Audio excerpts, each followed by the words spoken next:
Disorders వల్ల కలిగే ప్రత్యేకమైన కాంప్లికేషన్స్ గురించి మాట్లాడుకుందాం అనమాట. సో డయాబెటీస్ ఒక మెటబాలిక్ డిజార్డర్ అనుకున్నాం కదా, దానివల్ల ఏం జరుగుతుంది? డయాబెటిక్ కీటోయాసిడోసిస్ అంటాం. ఆ తర్వాత కోమాలోకి కూడా వెళ్ళిపోతారు. రెండోది హైపోగ్లైసీమియా అనే అవేర్నెస్, అంటే మీ షుగర్లు పడిపోతున్నాయి అన్నది కూడా తెలియకపోవటం.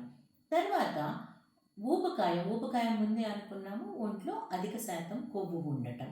దానివల్ల ఏం జరుగుతుంది? ఆస్టియో ఆర్థరైటిస్, జాయింట్స్ నొప్పిగా ఉంటాయి. స్లీప్ ఏపియా, నిద్ర సరిగ్గా పట్టదు, గురక వస్తుంది.